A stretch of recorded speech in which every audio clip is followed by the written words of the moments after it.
No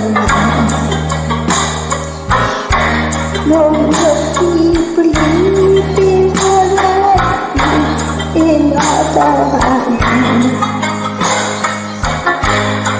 Shall be the